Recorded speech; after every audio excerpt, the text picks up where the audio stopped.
Sir, central government ने excise पे duty मतलब एक्साइज पे कम किया है रेट पेट्रोल डीजल 10 रुपए, तो उसी वजह से पेट्रोल में 3 रुपए की कमी हो गई है।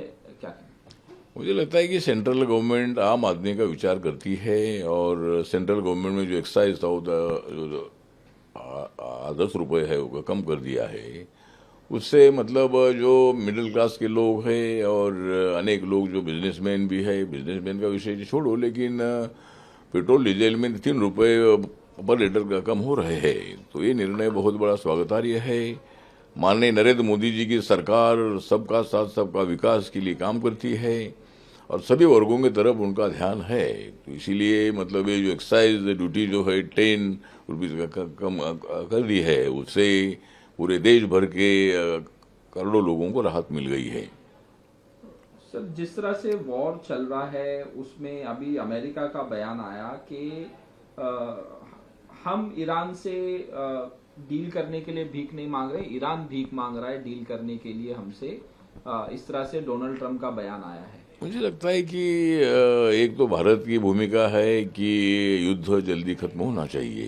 जो मतलब ईरान में क्रूड ऑयल गैस का उत्पादन बहुत बड़ा होता है और दुनिया में जो भी मतलब जो ये डेवलपमेंट का चक्र चलता है उसमें क्रूड ऑयल की, पेट्रोल डीजल की, गैस की भारी आवश्यकता होती है। तो युद्ध मुझे लगता है कि रुकने की आवश्यकता है। जिस तरह अमेरिका का क्या कहना है, ईरान का क्या कहना है, तो दोनों ने मिलकर मुझे लगता है कि इसमें से मार्ग निकालना चाहिए। युद्ध इसके लिए मतलब पर्याय नहीं है। तो ट्रम्प जी और ईरान के जो मतलब खोमेनी है, उन्होंने मतलब इसके संबंध में कोई ना कोई तो 2 कदम आगे पीछे आकर इसमें एक दूसरे की डिमांड जो है उसमें कोई ना कोई तो एकमत बनाकर युद्धों को खत्म करना चाहिए। उससे दोनों देशों का ही नहीं, सारी दुनिया का नुकसान हो रहा है। सब पाकिस्तान जिस तरह से मीडिएटर बन रहा है यूएस, इजराइल और ईरान वॉर के अंदर, उसको लेके जो जम्मू कश्मीर के मुख्यमंत्री हैं उमर अब्दुल्ला बोल रहे हैं ये सही है। अगर इस वजह से पाकिस्तान के मीडिएशन करने से वॉर रुकता है तो अच्छी बात है, इसको कौन ऑब्जेक्ट करेगा। पाकिस्तान मीडिएशन का काम कर रहा है ईरान और इजराइल और ये अमेरिका के इसमें। मुझे लगता है कि पाकिस्तान का कोई अमेरिका सुनेगा या ईरान सुनेगा ऐसा बिल्कुल नहीं है। अभी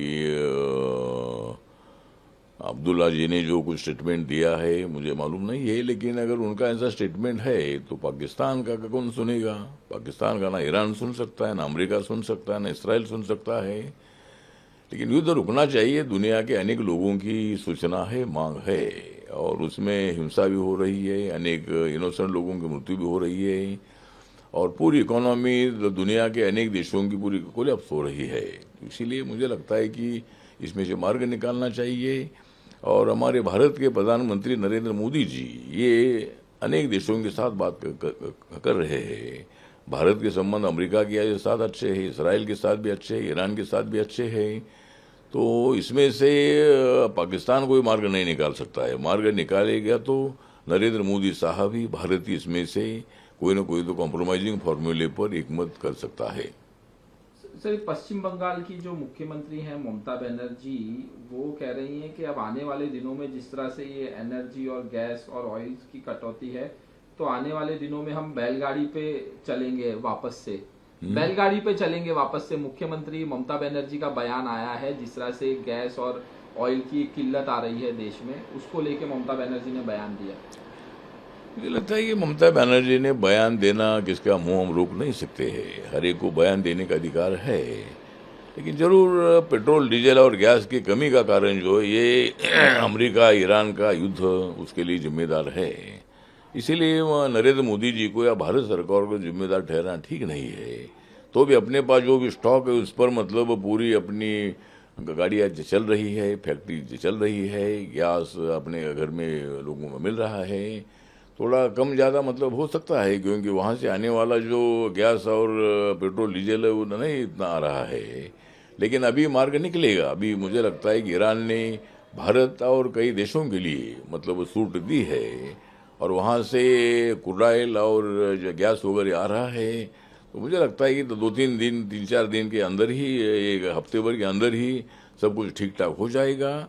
और ममता बनर्जी ने इसमें राजनीति करना ठीक नहीं है। उसके लिए नरेंद्र मोदी जी को जिम्मेदार ठहराना ये मतलब पॉलिटिकल अपरिपक्वता हम समझ सकते हैं। हमारे ममता बनर्जी के बारे में हमको आदर है, वो एक वेस्ट बंगाल की मुख्यमंत्री भी है, लेकिन ऐसे वक्त पर मुझे लगता है कि प्रधानमंत्री जी को दोषी ठहराना बिल्कुल ठीक नहीं है।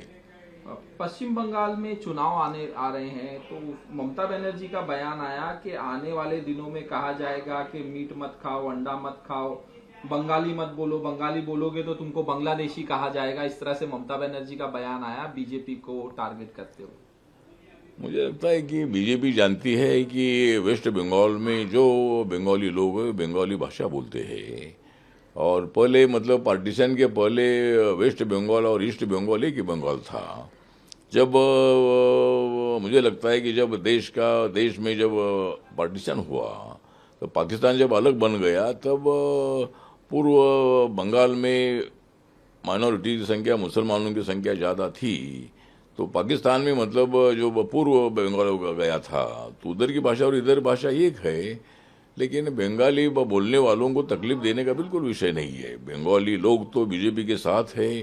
इस वक्त वेस्ट बंगाल में बीजेपी की सरकार, एनडीए की सरकार आने वाली है, और मेरे पार्टी ने निर्णय लिया है कि मैं 5 तारीख को मैं कलकत्ता जा रहा हूँ, वेस्ट बंगाल जा रहा हूँ, और वहाँ मेरी पार्टी ने निर्णय लिया है कि एक भी सीट पर ना उम्मीदवार का खड़ा करते हुए सभी सीटों पर बीजेपी का समर्थन करेगी।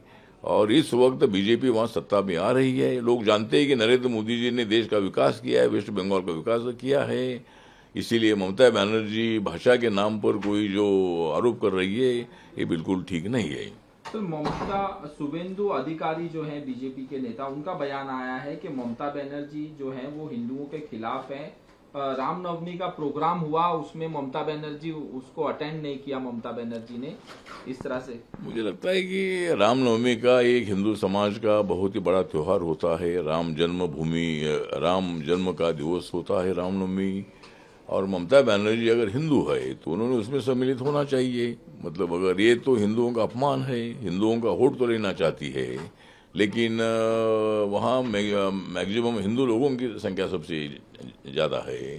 तो ममता बनर्जी ने मुसलमानों के वोट के लिए रामनवमी के त्यौहार में नहीं जाना, ये बहुत बड़ी गलती है, और इसका जवाब हिंदू समाज इस चुनाव में जरूर उनको दे देगा। सर, आखिरी सवाल, दिलीप घोष हैं बीजेपी के नेता वेस्ट बंगाल से। वो कह रहे हैं कि हमारी सरकार आएगी तो हम यूपी स्टाइल में इनकाउंटर करेंगे, और जिस तरह से जो चमचे हैं, पुलिस वाले हैं, पूरा जो पश्चिम बंगाल में गुंडा राज है वो बदल दिया जाएगा। इस तरह से बयान दे रहे हैं, और जिस तरह से यूपी में इनकाउंटर होते हैं वैसे यहाँ पे भी हम करके सबको साफ। मुझे लगता है जो दिलीप घोष जी है, ये बीजेपी के सीनियर नेता है, और अभी वहाँ चुनाव भी लड़ रहे हैं। तो मुझे लगता है कि जिस तरह दिलीप घोष जी ने जो स्टेटमेंट दिया है वो सही है कि वेस्ट बंगाल में ममता दीदी के कार्यकाल में बंगाल को कंगाल बनाया है। बंगाल को सोनेर बंगला बनाने की आवश्यकता थी, लेकिन नरेंद्र मोदी जी का सपना है कि बंगाल को सोनेरी बंगला बनाने का प्रयत्न हमारा है। और दिलीप घोष जी ने जिस तरह बताया है कि वेस्ट बंगाल में गुंडागर्दी बहुत ज़्यादा बढ़ गई है, और उसके लिए ममता दीदी जिम्मेदार है। ममता दीदी के टीएमसी के लोग ज़्यादा गुंडागर्दी कर रहे हैं। तो इसीलिए अगर बीजेपी की सरकार वो आती है, एनडीए की सरकार अगर वो आती है, तो जिस तरह उत्तर प्रदेश में योगी आदित्यनाथ जी के कार्यकाल में जो गुंडा राज है, गुंडा राज को खत्म कर दिया है, उसी तरह दिलीप घोष जी ने जो बताया है कि भाई वेस्ट बंगाल का गुंडा राज भी हम खत्म करेंगे, और जो मतलब गुंडागर्दी करने वाले लोग हैं उनको हम नहीं छोड़ेंगे। ऐसा उन्होंने जो बयान दिया है, बयान सही है, मैं इस बयान का सपोर्ट करता हूँ।